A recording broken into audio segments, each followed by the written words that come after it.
Quantum statistics. നമ്മൾ classical statistics discuss ചെയ്തു കഴിഞ്ഞു. ക്ലാസിക്കൽ സ്റ്റാറ്റിസ്റ്റിക്സിലാണ് മാക്സ്വെൽ ബോൾട്സ്മാൻ സ്റ്റാറ്റിസ്റ്റിക്സ് വരുന്നത്. അത് മോളിക്യൂൾസ് ഓഫ് ഗ്യാസിൽ അപ്ലൈ ചെയ്തിട്ടായിരുന്നു നമ്മൾ കണ്ടുപിടിച്ചിട്ടുണ്ടായിരുന്നത് അല്ലെ. ഒരുപാട് കാര്യങ്ങൾ കണ്ടുപിടിച്ചു. അതായത് average energy of A gas molecule നമ്മൾ കണ്ടുപിടിച്ചു 3/2 kT. അതുപോലെ most probable speed, average speed, അതുപോലെ RMS സ്പീഡ് ഒക്കെ കണ്ടുപിടിച്ചിട്ടുണ്ടായിരുന്നു അല്ലെ. അപ്പൊ നമുക്ക് മനസ്സിലായ എന്താ വെച്ചാല് സ്റ്റാറ്റിസ്റ്റിക്സ് നമ്മൾ ക്ലാസിക്കൽ പാർട്ടിക്കിൾസിന് എന്ത് ചെയ്യാൻ പറ്റുമെന്ന് പഠിച്ചിട്ടുണ്ട്, അപ്ലൈ ചെയ്യാൻ പറ്റുമെന്ന് പഠിച്ചിട്ടുണ്ട്. അതുപോലെ ക്വാണ്ടം പാർട്ടിക്കിൾസിനും അപ്ലൈ ചെയ്യാൻ പറ്റും എന്നാണ് പറയുന്നത്. ഇവിടെ ക്വാണ്ടം സ്റ്റാറ്റിസ്റ്റിക്സിൽ 2 ടൈപ്പ് ഉണ്ട്, നമ്മൾ ഓൾറെഡി പറഞ്ഞിട്ടുണ്ടായിരുന്നു. ബോസ്-ഐൻസ്റ്റീൻ സ്റ്റാറ്റിസ്റ്റിക്സും ഫെർമി-ഡിറാക് സ്റ്റാറ്റിസ്റ്റിക്സും. ഇതിലെ ഡിഫറൻസ് എന്താണെന്ന് നമ്മൾ പ്രീവിയസ് ചാപ്റ്ററിൽ ഡിസ്കസ് ചെയ്ത് കഴിഞ്ഞതാണ്. സോ ഇവിടെ നമ്മൾ പറയുന്നത് എന്താ വെച്ചാൽ അതിന്റെ ഡീറ്റെയിൽഡ് സ്റ്റഡിയാണ് പറയുന്നത്. ബോസ്-ഐൻസ്റ്റീൻ സ്റ്റാറ്റിസ്റ്റിക്സിൽ ബോസോൺസിനാണ് അപ്ലൈ ചെയ്യാന്ന് പറഞ്ഞിട്ടുണ്ടായിരുന്നു. Which having integral spin. Spin എന്താണ്? Integral spin. ബോസോൺസ് ആണ് അപ്ലൈ ചെയ്യാന്ന് പറഞ്ഞിട്ടുണ്ടായിരുന്നു. അത് does not obey Pauli's exclusion principle ആണെന്ന് പറഞ്ഞു നമ്മള്. പിന്നെ അതിന്റെ ഡിസ്ട്രിബ്യൂഷൻ ഫംഗ്ഷൻ f(e) എന്ന് പറഞ്ഞത് 1/e⁴ ആണ് ഡിസ്ട്രിബ്യൂഷൻ ഫംഗ്ഷൻ എന്ന് പറഞ്ഞിട്ടുണ്ടായിരുന്നു. പിന്നെ ഫോട്ടോൺസിന്, ഫോണോൺസിന്, അതുപോലെ ആൽഫ പാർട്ടിക്കിൾസിന്, ന്യൂട്രോൺസിനൊക്കെയാണ് ഇത് അപ്ലൈ ചെയ്യുന്നത്. ബോസോൺസ് പാർട്ടിക്കിൾസിനാണ് അപ്ലൈ ചെയ്യുന്നതെന്ന് പറഞ്ഞിട്ടുണ്ടായിരുന്നു. പിന്നെ ഒരു കാര്യം എന്താ വെച്ചാല് എന്തുകൊണ്ട് ഇത് പോളിസ് എക്സ്ക്ലൂഷൻ പ്രിൻസിപ്പിൾ ഒബേ ചെയ്യുന്നില്ല, എങ്ങനെയാന്ന് നോക്കാം. നമുക്ക് ഒരു ചെറിയ എക്സാമ്പിൾ പറയാണ്. 2 പാർട്ടിക്കിൾ കൺസിഡർ ചെയ്യാം. അതായത് 1ഉം 2ഉം ആണ് പാർട്ടിക്കിൾ. 2 സ്റ്റേറ്റ് എയും ബിയും. ഓക്കെ. സോ ഞാൻ അതിന്റെ പാർട്ടിക്കിളിനെ 1നും 2നും ഒരു ഇതിൽ അറേഞ്ച് ചെയ്യണേ. അതായത് ആദ്യത്തെ സ്റ്റേറ്റ് എയിൽ 1 കൊടുത്തു, ബിയിൽ 2 കൊടുത്തു. രണ്ടാമത്തെ സ്റ്റേറ്റിൽ ഞാൻ രണ്ടാമത്തേതിനെ ഇവിടെ കൊടുത്തു, ഒന്നാമത്തേനെ അടുത്തതിൽ കൊടുത്തു. ഓക്കെ. സോ ഇതിനെ ഞാൻ അങ്ങോട്ടും ഇങ്ങോട്ടും മാറ്റുക വിചാരിച്ചു. പാർട്ടിക്കിൾ 1നും 2നും അങ്ങോട്ടും ഇങ്ങോട്ടും മാറ്റുക എന്ന് വിചാരിച്ചു. അങ്ങോട്ടും ഇങ്ങോട്ടും മാറ്റിയാലും എന്താ സംഭവിക്കുക? ഇത് തന്നെയല്ല എനിക്ക് കിട്ടുക അല്ലെ. ഇതാണ് ആദ്യത്തെ സ്റ്റേറ്റിൽ എനിക്ക് ഒട്ടാകുള്ള വേവ് ഫംഗ്ഷൻ. രണ്ടാമത്തെ സ്റ്റേറ്റിലാവുമ്പോഴും സെയിം തന്നെയല്ലേ, സെയിം തന്നെയല്ലേ കിട്ടുന്നത്, സെയിം തന്നെയാണ്. അതായത് വേവ് ഫംഗ്ഷൻ ഞാൻ പാർട്ടിക്കിൾസിന് അങ്ങോട്ടും ഇങ്ങോട്ടും മാറ്റിയാൽ പോലും വേവ് ഫംഗ്ഷൻ സിമെട്രിക് ആയിട്ടാണ് എനിക്ക് കിട്ടുന്നത്. So quantum state any number of boson can apply. എത്ര നമ്പർ ആൾക്കാരെ വേണമെങ്കിലും നമുക്ക് എന്ത് ചെയ്യാൻ പറ്റും, ഒരു സ്റ്റേറ്റിൽ, ക്വാണ്ടം സ്റ്റേറ്റിൽ എന്ത് ചെയ്യാൻ പറ്റും, ഒക്യുപ്പൈ ചെയ്യാൻ പറ്റും. അതാണ് ബോസോൺസിന്റെ പ്രത്യേകത. ഇനി നമ്മള് ഈ ബോസ്-ഐൻസ്റ്റീൻ സ്റ്റാറ്റിസ്റ്റിക്സ് വെച്ചിട്ട് കുറച്ച് ലോസ് നമ്മളെ ഡിറൈവ് ചെയ്യാൻ പോവാണ്. അത് നമ്മൾ ആദ്യം തന്നെ ചാപ്റ്ററിൽ പറയുമ്പോൾ സ്റ്റാറ്റിസ്റ്റിക്കൽ മെക്കാനിക്സിൽ ബ്ലാക്ക് ബോഡി റേഡിയേഷന് തിയററ്റിക്കലായിട്ട് സ്റ്റഡി ചെയ്യാൻ പറ്റിയെന്ന് പറഞ്ഞിട്ടുണ്ടായിരുന്നു. തെർമിയോണിക് എമിഷൻ, അങ്ങനത്തെ ഒരുപാട് കാര്യം പറഞ്ഞിട്ടുണ്ടായിരുന്നു. ഇവിടെ ബോസ്-ഐൻസ്റ്റീൻ സ്റ്റാറ്റിസ്റ്റിക്സ് വെച്ച് നമ്മൾ ബ്ലാക്ക് ബോഡി റേഡിയേഷന്റെ ലോ, അതായത് പ്ലാങ്ക്സ് ലോ നമ്മൾ ഡിറൈവ് ചെയ്യാൻ പോവാണ് ചെയ്യുന്നത്. സോ ഇവിടെ നോക്കാം എങ്ങനെയാണ് ചെയ്യുന്നത് നോക്കാം. നമ്മള് ഇതില് ആദ്യം ബോസ്-ഐൻസ്റ്റീൻ ഡിസ്ട്രിബ്യൂഷൻ ലോ. ഇത് സെയിം മാക്സ്വെല്ലിന്റെ അതേപോലെ തന്നെ ഉണ്ടാവുക. കാരണം മാക്സ്വെല്ലിൽ നമ്മൾ N(e)d എന്ന് പറഞ്ഞിട്ടുണ്ടെങ്കിൽ ഇതായിരുന്നു ഫോർമുല പറഞ്ഞിട്ടുണ്ടായിരുന്നത് അല്ലെ. G(e) × f(e) ആയിരുന്നു ഫോർമുല പറഞ്ഞത്. ഇവിടെ അതേപോലെ തന്നെ G(e) × f(e) ആണ്. ഇവിടെ ഈ f(e) ഡിസ്ട്രിബ്യൂഷൻ ഫംഗ്ഷൻ എന്തായിട്ട് വരും? ഇതിന്റെ ഡിസ്ട്രിബ്യൂഷൻ, അതായത് ബോസ്-ഐൻസ്റ്റീന്റെ ഡിസ്ട്രിബ്യൂഷൻ ആയിട്ട് വരും. സോ ആ ഒരു ഫോർമുല സബ്സ്റ്റിറ്റ്യൂട്ട് ചെയ്ത് അങ്ങനെ വെക്കുക. ഇനി നമ്മൾ എന്താ ചെയ്യുന്നത് വെച്ചാൽ അതിലൊരു കൺസെപ്റ്റ് പറയുന്നുണ്ട്. അതായത് പ്ലാങ്ക്സ് ലോ ഡിറൈവ് ചെയ്യുന്നതിന് മുമ്പ് ഒരു കൺസെപ്റ്റ്, അതായത് ബ്ലാക്ക് ബോഡി റേഡിയേഷൻ. അത് ഡീപ്പായിട്ട് നമ്മൾ ക്വാണ്ടം മെക്കാനിക്സിൽ പഠിച്ചതാണ്. എന്താണ് ഈ ബ്ലാക്ക് ബോഡി എന്നുള്ളത്? ബ്ലാക്ക് ബോഡി എന്ന് പറഞ്ഞാൽ ഒരു ഐഡിയലൈസ്ഡ് ബോഡിയാണ്. അതിൽ വീഴുന്ന എല്ലാ റേഡിയേഷനും അത് അബ്സോർബ് ചെയ്യും അല്ലെ. അതിലെല്ലാ അതിനെ അബ്സോർബ് ചെയ്യും, അതുപോലെ എമിറ്റ് ചെയ്യുകയും ചെയ്യും. ഇതിന് വാൾസിന്റെ പ്രത്യേകത ഒരുവിധ എല്ലാത്തിനെയും അബ്സോർബ് ചെയ്യാൻ പറ്റും, എമിറ്റ് ചെയ്യാനും പറ്റും റേഡിയേഷന്. അതൊരു ഇക്വിലിബ്രിയത്തിൽ എത്തും. എമിറ്റ് ചെയ്ത് അബ്സോർബ് ചെയ്ത് അതൊരു ഇക്വിലിബ്രിയത്തിൽ എത്തും. ഒരു ഇമ്പോർട്ടൻറ്റ് സ്റ്റേറ്റ്മെന്റ് പിന്നെ അതിൽ പറയുന്നത് എന്താ വെച്ചാൽ amount of energy emitted by an atom is equal to amount of energy absorbed by the atoms. ആ ഒരു കണ്ടീഷനിൽ അത് എത്തും. പിന്നെ പറയുന്നത് എന്താ വെച്ചാൽ അതിലൊരു നമ്മൾ എമിറ്റ് ചെയ്യുന്ന റേഡിയേഷൻ അതിന്റെ വാൾസിൽ, അതായത് വാൾസിലുള്ള റേഡിയേഷൻ ആയിട്ടാണ് ഇന്ററാക്ട് ചെയ്യുക. അതിന്റെ വാൾസ് ആയിട്ടാണ് ഇന്ററാക്ട് ചെയ്യുക. ഇന്ററാക്ട് ചെയ്യുമ്പോൾ വേറെ ആറ്റംസ് ആയിട്ട് ഇന്ററാക്ഷൻ ഒന്നും ഇല്ല ഈ റേഡിയേഷന്. ഒരു ഇലക്ട്രോമാഗ്നറ്റിക് റേഡിയേഷന് എമിറ്റ് ചെയ്യാനുള്ള സാധ്യത ഉണ്ട്.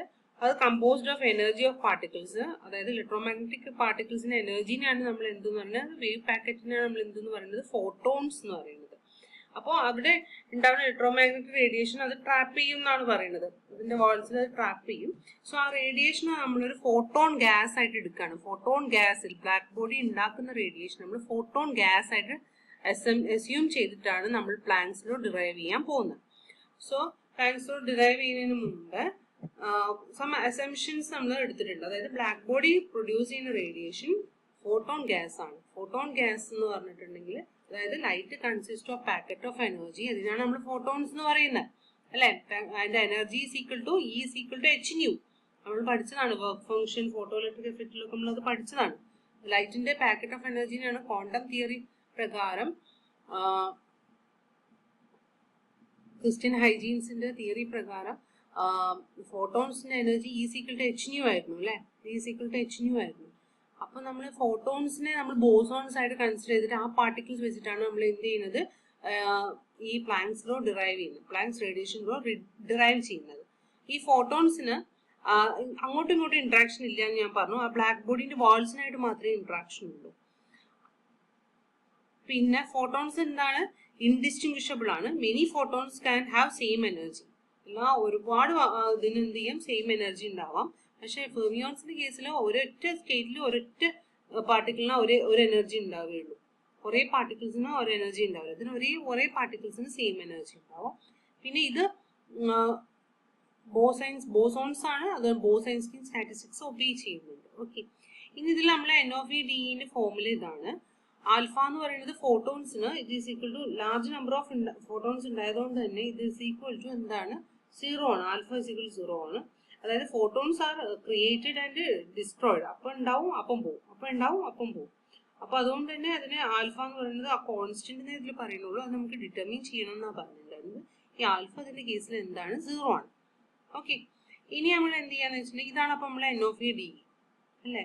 ഇനി നമ്മൾ ഇതിന് പ്ലാങ്ക്സ് ലോ ഡിറൈവ് ചെയ്തെടുക്കണം, റേഡിയേഷൻ ലോ ഡിറൈവ് ചെയ്തെടുക്കണം. അതിനുവേണ്ടി നമ്മൾ എന്ത് ചെയ്യാന്ന് വെച്ചിട്ടുണ്ടെങ്കിൽ എനർജി ഓഫ് ഫോട്ടോൺ എന്ന് പറഞ്ഞാൽ h nu ആണ്. പിന്നെ G of E നമുക്ക് അറിയില്ല. നമുക്ക് അതിനെ എന്ത് ചെയ്യണം എന്ന് വെച്ചിട്ടുണ്ടെങ്കിൽ ന്യൂവിന്റെ ടേംസിലൊക്കെ ആയിട്ട് മാറ്റണം, ന്യൂ ഫ്രീക്വൻസിന്റെ ടേംസിലൊക്കെ ആയിട്ട് മാറ്റണം.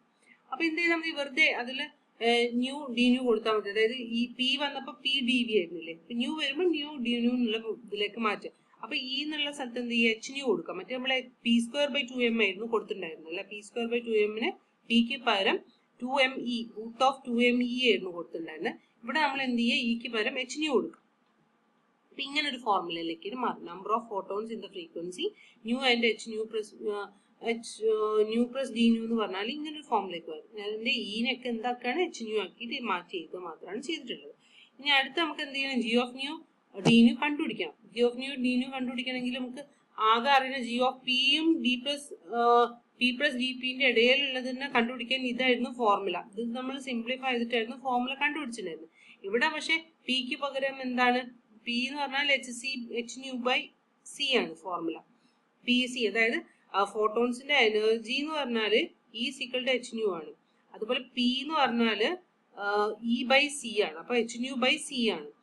അങ്ങനെ ഒരു ഫോർമുല കിട്ടും. ഓക്കെ, ഇത് സിംപ്ലിഫൈ ചെയ്താല് നമുക്ക് എന്തെന്ന് വെച്ചാല് G of nu d nu is equal to 4π/c²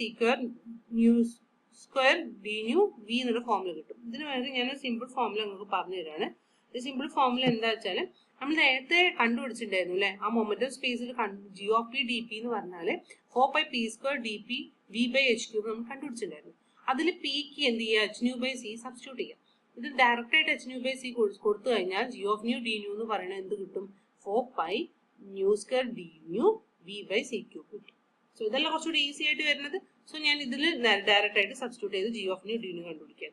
ഇനി നമ്മൾ എന്ത് ചെയ്യാന്ന് വെച്ചാൽ n of nu d nu എന്ന് പറഞ്ഞിട്ടുള്ള ഫോർമുല അല്ലേ, അതിൽ നമ്മൾ സബ്സ്റ്റിറ്റ്യൂട്ട് ചെയ്യാം. എങ്ങനെ ഇവിടെ 2 വന്ന് ഒരു 8 ആയത്, എങ്ങനെ 4π ആയിരുന്നില്ല, അതെങ്ങനെ 8 ആയത്. ഇതിൽ ഡീജനറസി ഉണ്ട്. ഡീജനറസി എന്ന് പറഞ്ഞിട്ടുണ്ടെങ്കിൽ പോളറൈസേഷൻ കാരണം ഇതിനൊരു ഡീജനറസി ഉണ്ട്. ഡീജനറസി ലെഫ്റ്റ് ഹാൻഡും റൈറ്റ് ഹാൻഡും ആയിട്ടും ഇതിന് നിൽക്കാൻ പറ്റും. പോളറൈസേഷൻ ഉണ്ടായതുകൊണ്ട് ഡീജനറസി ഉണ്ട്. അതുകൊണ്ട് 2 കൊണ്ട് നമ്മൾ മൾട്ടിപ്ലൈ ചെയ്യണം. സോ 2 into that ഫാക്ടർ വരും. ഓക്കെ, പിന്നെ നമ്മൾ ടോട്ടൽ എനർജി കണ്ടുപിടിക്കണമെങ്കിൽ n നമ്പർ ഓഫ് പാർട്ടിക്കിൾസ് ആണല്ലോ, ഇൻറ്റു h nu ചെയ്യാം. അപ്പൊ ഇൻറ്റു h nu ചെയ്തു, ജസ്റ്റ് ആ സബ്സ്റ്റിറ്റ്യൂട്ട് ചെയ്ത് മാത്രമേ 8 ഇടുക മാത്രമേ ചെയ്തിട്ടുള്ളൂ കേട്ടോ. അപ്പൊ 8πh nu cube, അതായത് h nu കൂടി വരും d nu വരും, by c cube e raised h nu by kt -1. ഇതാണ് നമ്മുടെ എന്തെന്ന് പറയുന്നത് പ്ലാങ്ക്സിന്റെ റേഡിയേഷൻ ലോ എന്ന് പറയുന്നത്. പക്ഷെ ക്വാണ്ടം മെക്കാനിക്സ് നമ്മൾ പഠിക്കുന്ന സമയത്ത് ബ്ലാക്ക് ബോഡി റേഡിയേഷൻ ഇങ്ങനെയാണ്, പിന്നെ അതിന്റെ ഡെറിവേഷൻ നമ്മളൊരു എന്താണ് ഒരു ഗ്രാഫൊക്കെ വെച്ച് നമ്മൾ ഡിറൈവ് ചെയ്യുന്നുണ്ട്. That is u of nu d nu is equal to 8πh nu cube by c cube. പക്ഷെ ഇങ്ങനൊരു സ്റ്റാറ്റിസ്റ്റിക്കൽ തിയറിയിൽ നമ്മളിത് കാൽക്കുലേറ്റ് ചെയ്യുന്നില്ല. g of p dp കണ്ടുപിടിച്ചിട്ട് അതിൽ ബോസോൺസിന്റെ സ്റ്റാറ്റിസ്റ്റിക്സ് വെച്ച് കണ്ടുപിടിക്കുമ്പോൾ കുറച്ചുകൂടി ഈസി ആയിട്ട് നമുക്ക് എന്ത് കിട്ടുന്നുണ്ട്, ആ ഒരു റിലേഷൻ ഒബ്റ്റെയിൻ ചെയ്യാൻ പറ്റുന്നുണ്ട്. മറ്റേതിൽ നമ്മൾ ജസ്റ്റ് ഇതെങ്ങനെയാ വരുന്നതിനുള്ള ഡെറിവേഷൻ വേറെ ടൈപ്പ് ആണെങ്കിലും നമുക്ക് ഇക്വേഷൻ എന്താണ് കിട്ടുന്നത്, രണ്ടും സെയിം ആയിട്ട് കിട്ടുന്നുണ്ട്. അതായത് u of nu d nu എന്ന് പറഞ്ഞിട്ടുണ്ടെങ്കിൽ 8πh nu cube by c cube d nu by e raised to h nu by kt minus 1. This is a famous Planck's law. Okay.